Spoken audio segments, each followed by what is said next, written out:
is a very short panel session, but on a very hot topic in my mind. So ensuring collaboration across the three lines of defense to strengthen the internal controls, I think it's something that really is important for all of us. And today we have 4 panelists joining us, and thank you for coming, that are going to discuss these topics, but are also going to show us the best practice they are taking in their organization. Very different organizations, by the way. So Dorothea Liebl, Head of Internal Control Governance at Siemens Energy. Thank you for joining us. Jane Claydon, Director Compliance Advisory at American Express. Benjamin Rosell, Head of Enterprise and Operational Risk and Nationwide Building Society. And last but not least, and thank you for joining us, Fazal Mohamed, Head of Operational Risk Asset Management at Phoenix Group. So quite a broad coverage of sectors and different aspects. But let's move on with the questions, and please feel free also to present your company, what are you doing, and those are the topics that we all are interested to listen. I'll start from you, Dorothea. So the 3 lines model emphasizes the importance of risk ownership. What strategies or practice have you implemented in Siemens Energy to encourage accountability and responsibility? Well, first of all, I like to present a little bit my company so Sure. that you understand where we are coming from. Is the mic on? Can everybody hear it? Yes. Perfect. Siemens Energy is really a global leader across the energy value chain, and we are present in 90 countries with 90,000 employees. So you can imagine it's really a huge exercise to implement a risk system as well as a good objectives and control system. So when we speak about accountability as responsibility, for me the top topic is really the tone from the top. So if you have a good tone from the top, and this doesn't mean only our C-level, so the CEO and CFO of the company, it really means across going to the hubs, to the regions, even down to the countries and to the entity management. They need to live by example, leading by example, tone from the top. Because we have seen if it fails, then we have more findings in the different entities. So this is the first point. The second point for accountability and responsibility is really a clear definition of risk ownership. It's not just defining a department, it's really naming the person. It must be an Adam Smith or a Helen Miller. This is important to nail it down. Because if it's a department, people shy away if there are findings. And the next point, what we found really important, is a very well-maintained risk and control framework, so that we clearly can state, coming from our governance owners who help us to define the risk, because it's not an exercise of internal control to define the risk. It's an exercise we are doing with the first line of defense, and as well, they are helping us to define the risk and the objectives, because you have heard it today, objectives are key. And what we have as well, good regulations. Well, this is one point. And the second point is really how to encourage people to take it over. Because you can imagine, if you nail it down to a person, it's not always easy that this Adam Miller or Helen Miller, sorry for that, I just switched the last names, that they are really accepting it, because there might be a finding. And is it nice for them to have a finding? If it's really their name behind, definitely not. So it must be clear, findings are per se not bad. And the next point was very important for us, that the second line, as well as the third line, is really seen as a consultant part. We are helping them, we are assisting the business, but nevertheless, there's no such thing like a risk and internal control. They are owning, the first line of defense is owning the controls. It's not us from internal control. Well, that's it from my side. Thank you, Dorothea, for introducing to the topic, but I think, yes, engaging the first line of defense with a proper not only solutions, but organization and processes is relevant. Jane, I'm jumping to another topic that I think is important for all of us. What are the key skills and competencies required for risk and compliance professionals to thrive today's dynamic business environment? I think there are three key competencies that I certainly look for in a compliance professional. And I've been in compliance for 15 years, with American Express for 20 years. So I think what I've looked for has changed over time, and really that's to reflect, the changing landscape, the changing fast-paced nature of regulatory change, which we've talked about today a lot. So agility. We've talked about agility in the compliance risk management program a lot today, agility in systems, agility in processes. But actually I think agility in a compliance professional is also really important. You need to have individuals that are willing to change priorities and be able to jump from one thing to the next at relatively short notice. So I think that ability to adapt to whatever the business needs you to support them with, or the regulator needs you to focus on, is really critical. The other thing for me is a growth mindset, being willing to really look consistently at yourself and how you are partnering with the business. And Dorothy, you mentioned about being a compliance consultant, being a consultant to the business. I think that's really crucial, that we need to step beyond just being the second line and being the ones to approve or reject or say yes and no. We're there to really partner with the business and provide that generalised support.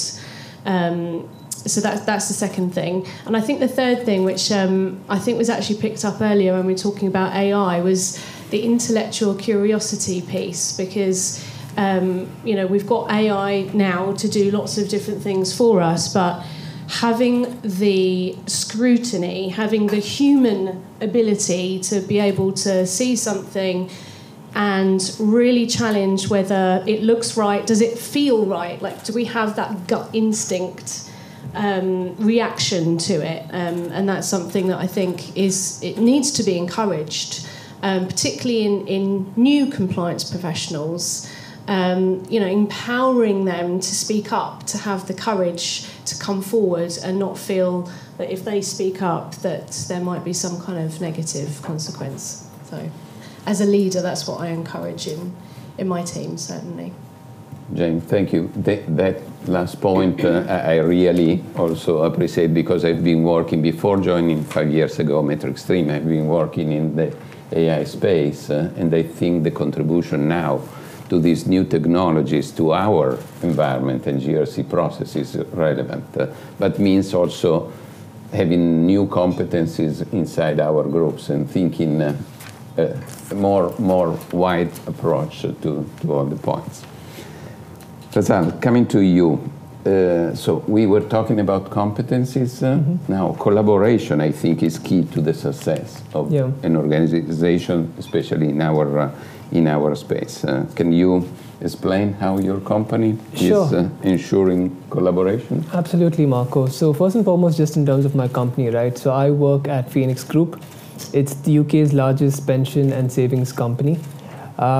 It's essentially been around for close to 100 years in a few different shapes and forms, actually. And in the preceding 18 months, Phoenix has taken the step of establishing its own standalone asset management business, which leads me to be joining the firm for about 6 months now, so I haven't been there forever. But we are now in that journey of actually establishing a full-fledged capabilities asset management organization, and that's the journey we're on right now. So in terms of collaboration, I'd probably have to give you an example from our former firm around how collaboration actually worked in practice. And that is something we would like to introduce perhaps in Phoenix over a period of time as well. So by virtue of background, right, what we tried to do was to improve collaboration across the 3 lines of defense. We had a program called the Coordinated Assurance Framework, or CAF in short. Essentially, it was an endeavor that started by the 2nd and 3rd line of defense, to, in a collaborative and a joint manner, to face off to our first-line counterparts. Now, as you can imagine, across the 3 lines of defense, while we are all more or less talking about the periphery of risk in part of our day-to-day jobs, each of us have a slightly different turn and look at things. We do have very restricted disciplines, and we do have, tends to be, not by design or desire, a siloed approach to our roles and responsibilities. So when we wanted to introduce something that's a bit more collaborative, the first thing we have to keep in mind is making sure that we, A, did not step on each other's toes. At the same time, we took our independence quite seriously. Now, with this particular model, what we really did is we, in a collective manner, had our meetings with the first line of defense where we spoke about all topics relevant to the first line. So it talked about business strategy, change management, risk controls, etc. And one of the benefits we saw, and we heard this from the first line, was to say that now they finally had a forum where they didn't need to reach out to each different disciplines independently or bilaterally. They could talk about risk more generally and use the second and third line as a sounding board a lot more effectively. Over time, what we also realized is this helped us in our assurance planning, because now we had a better sense of what audit was thinking. We had a better sense of what our compliance colleagues found important and necessary. And with this, it was easy for us to work together in a very holistic fashion and support the first line strategies, so to speak. It is not without its challenges. The idea is making sure that you have the right roles and responsibilities defined up front. But once you get the ball rolling and when everyone gets familiar with the different roles and responsibilities, the advantages are immense. And it is something that we try to recommend in most groups that we work with anyway. So it's just called the Coordinated Assurance Framework. At a high level, that's how we went about it. Thank you, that's a very interesting point.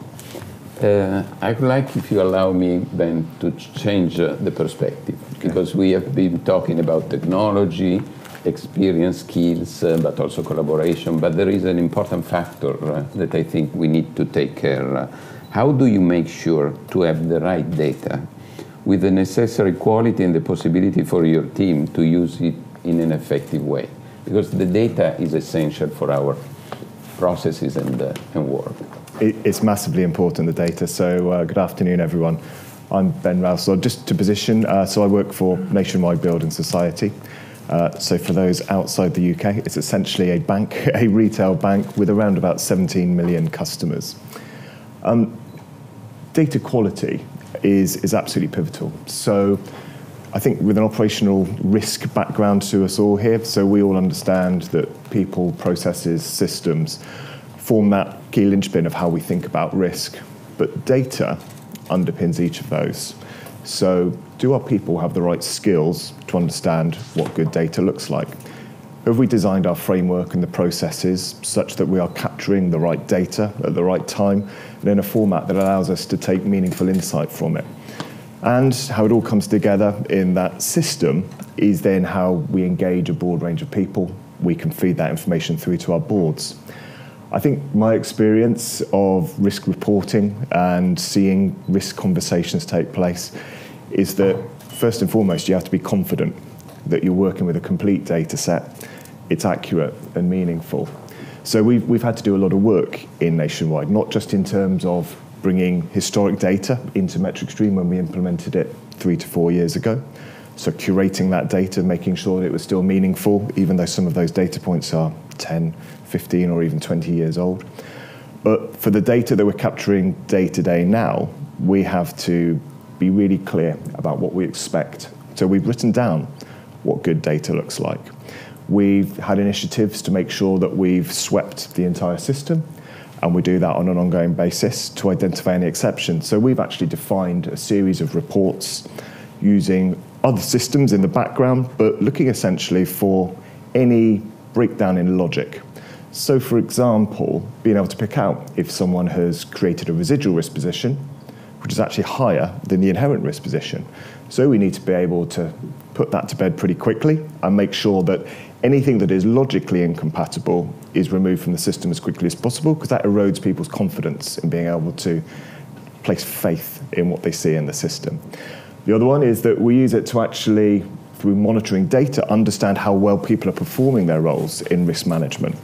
So the timeliness with which people are responding to policy changes by adapting their controls to reflect revised expectations from our policy owners.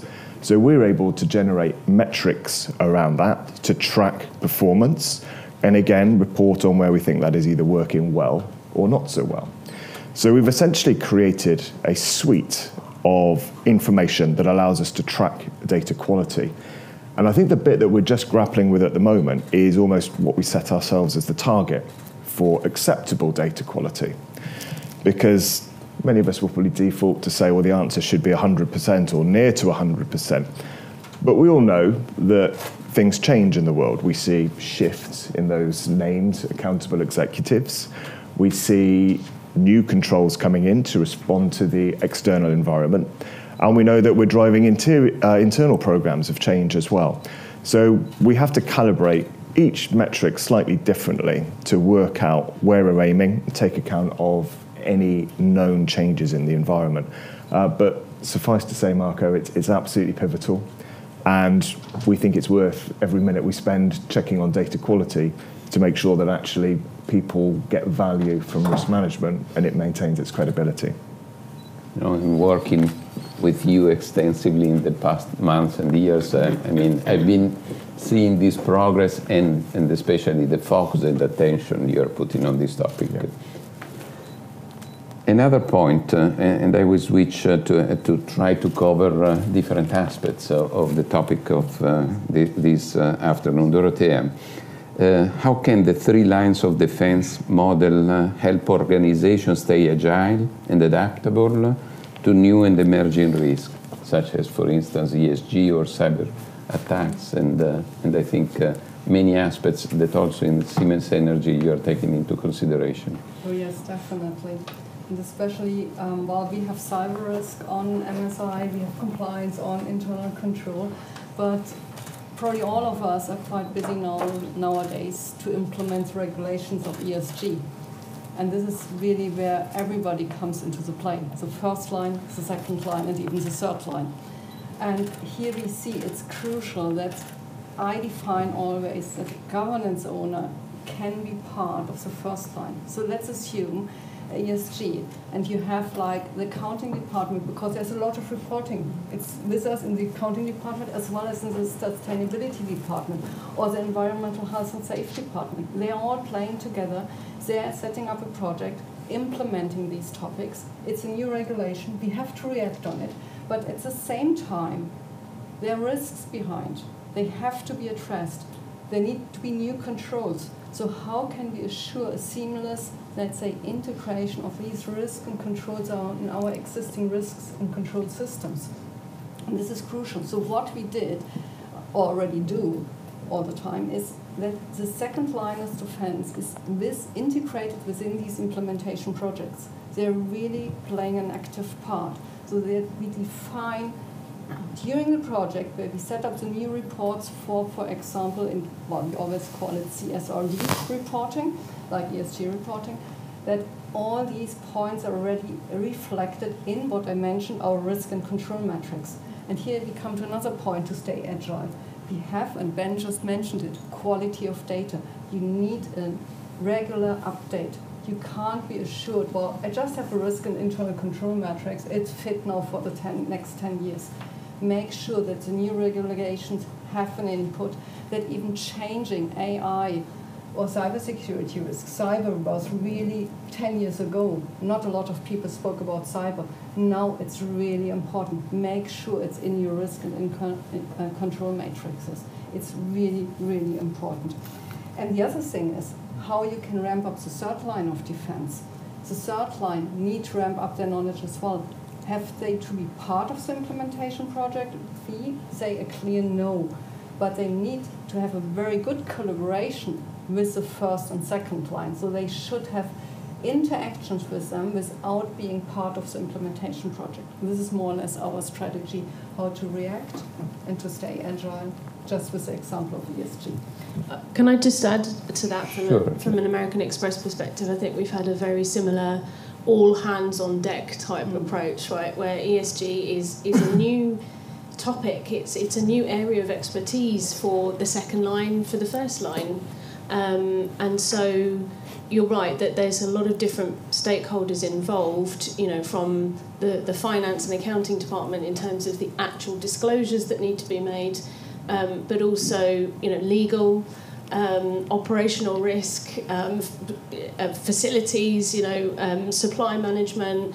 And I've personally really enjoyed seeing everyone come together. We don't always have the answers straight away, but I think that is a real a demonstration of how collaboration can work, and quite quickly as well, because we're all having to do this, quite quickly and be a little bit reactive, I guess, as well as future thinking and proactive in that respect. Jane, I don't know if I could just build on that a little bit, actually. So I think collaboration absolutely is one of the key words there. I'd add communication as well as a key part of that. So I think one of the things I've observed is where topics such as ESG come along, there's a bit of a buzz around all lines of defence about there's something new to think about. So my personal perspective, sitting in the second line, is actually I want those conversations to happen, but I also want people to understand where they sit in the context of the framework. So actually, I think we had some examples today around modern slavery. So where does that fit into the ESG agenda? Well, depending on how people have set up their risk taxonomies, we should already be pretty clear about where we have employee considerations within our risk taxonomy. So actually, part of the 3 lines of defence collaboration is going about it in an ordered manner and making sure that actually we all pull in the same direction, utilises the resources we already have to ensure we are considering the right things, but to do it in an efficient way wherever possible. Yeah, and I could just add an example of it, just to take a slightly different tilt to the conversation as well, right? While I do think of ESG and risk just because I'm a risk practitioner, we also look at them as investment opportunities. And one of the things we're looking at when it comes to Phoenix is how can we take sustainable products to the market? And when it comes to the first line, the expectation really is for them to come up with that investment thesis. And then hopefully the risk culture is strong enough that it allows for a certain amount of flexibility and innovation. And then when I think about us in the second line, it's for us to really step up and come up with our risk assessment on how we think some of the risks in this particular product or technology will be encompassed within the framework that we have. And then we also do rely on our third line counterparts to come up with their independence evaluation, not just of the first line investment thesis, but also whether the second line has done its work from a framework perspective to ensure that such technologies are able to be embedded in a well-controlled manner. So I think to really just sum up across the 3 lines, I think we all have our distinct responsibilities, and it's important that we do support some of this because that's the only way we'll take the organization forward as well. Thank you, Faisal. Thank you all for your contribution. And back to you, Ben, because I think you expressed this. The roles are important in the 3 lines of defense, and they are changing.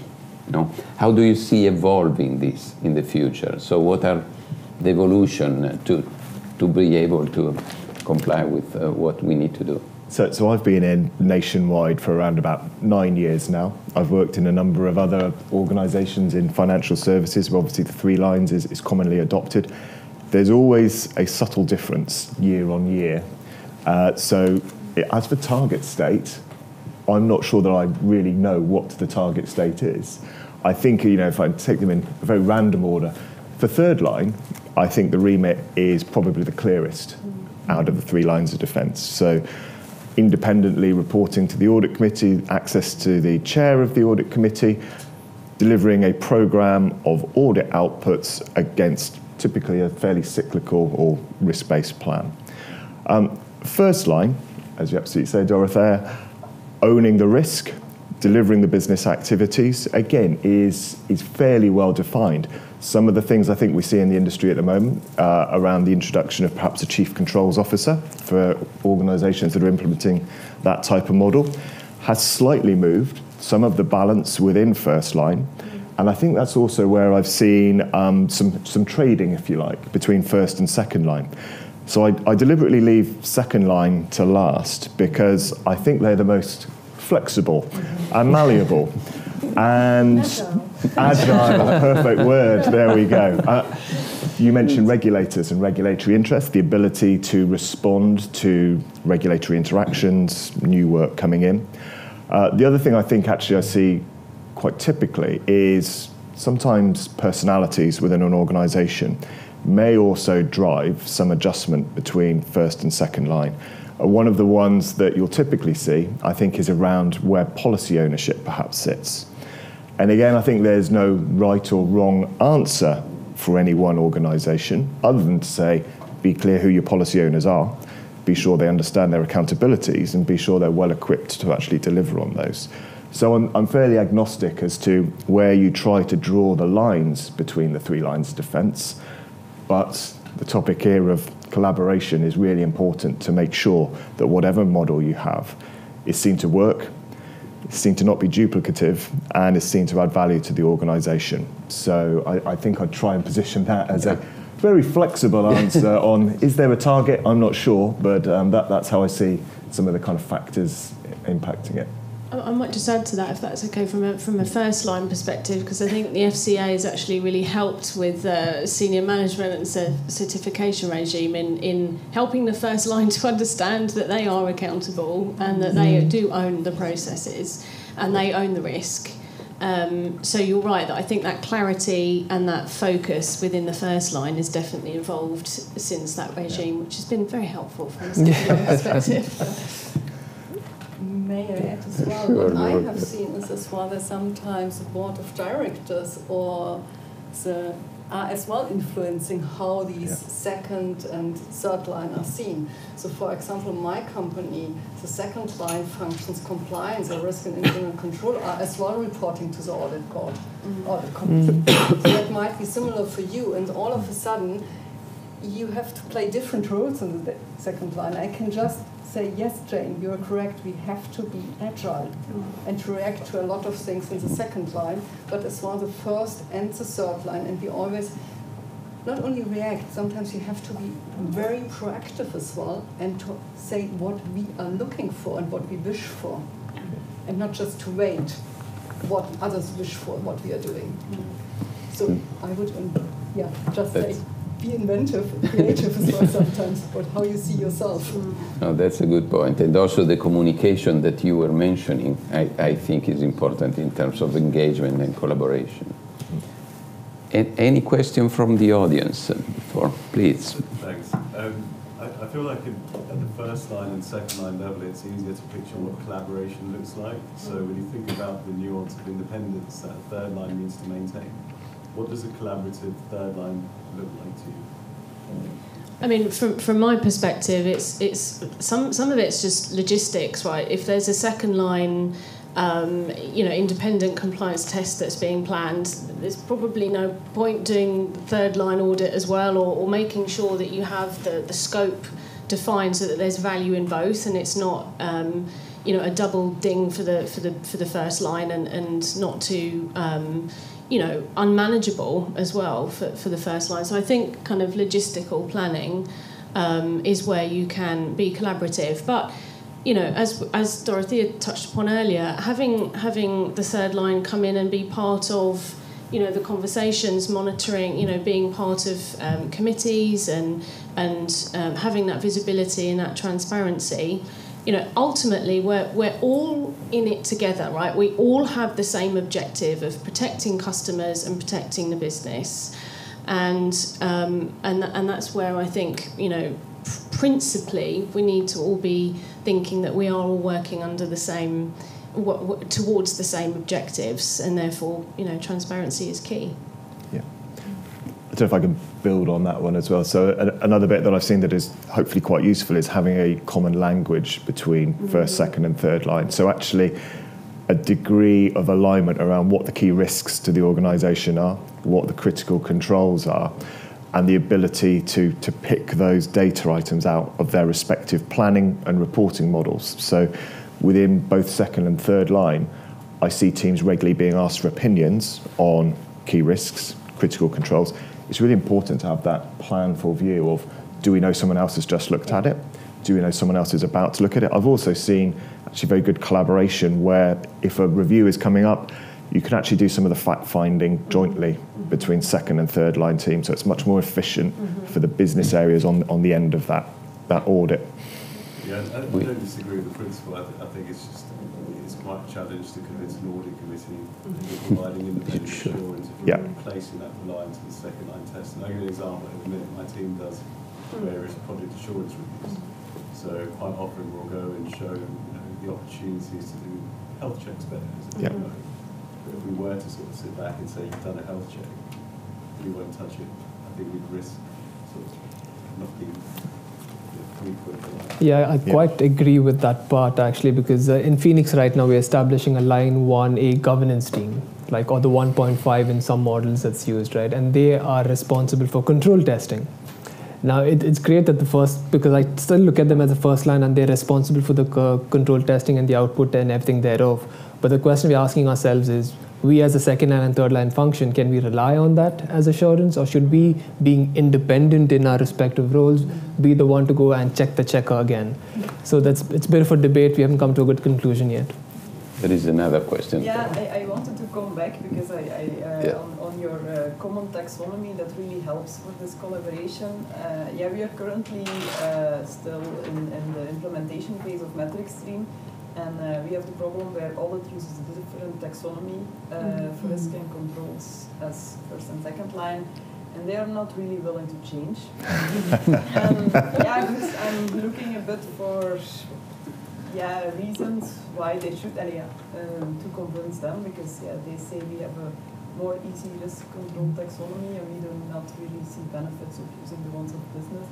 So I don't know if your companies historically always had the same taxonomy over the 3 lines of defense, or someone can help me. All the same issues, I think, not the same taxonomy. The short answer on how to convince people is tell them it just won't work. So I don't see how you can implement RCSA's report on loss events if you haven't got a commonly agreed taxonomy within the organisation. But how you get there, absolutely. So there are external models that you can draw on. So there's organisation. I know in one of the earlier talks, I think we mentioned ORX is a consortium database. So they have risk libraries, risk taxonomies. I think using groups such as these to help see what some of the different models look like. There are different ways of implementing it. But essentially, I think it's one of those priority items that you will have to agree across certainly first and second line. Yeah, but I think first and second is okay, but it's like the third line that doesn't want to work, and then you have the problem that all these recommendations end up nowhere. Yeah. And that's a bit our concern. Just the bit that you mentioned on ORX is interesting, because that's one of the ways we had to kind of force the first line's hand in using the standard taxonomy, because we did produce and report a lot of our events and incidents to ORX, and because you can't have different taxonomies simply because the quality of data that's going out the door would be inconsistent. So that's almost the carrot that we use to say you need to match this, because only then can the good quality information get sped out. And that's one of the ways we use to try and get this consistent across the 3 lines. You mentioned it's the third line who's not taking over. Yeah, the first is following you. So normally there's the way around. The first is the one who's a little bit reluctant. But here, come back probably really to the clear tone from the top. You need somehow to involve management to make sure that you have a consistent language across the company. And it's hard, I know it, and sometimes it's person related as well, chemistry between persons and functions. And then you go to that point as well. Sometimes I'm saying we are not only, let's say, accountants or legals or whatever, we are sometimes psychologists. So sometimes I have the feeling I have a PhD now in psychology. Any other question? No, it's been a very active conversation. Thank you to our panelists. A round of applause. Thank you for coming here.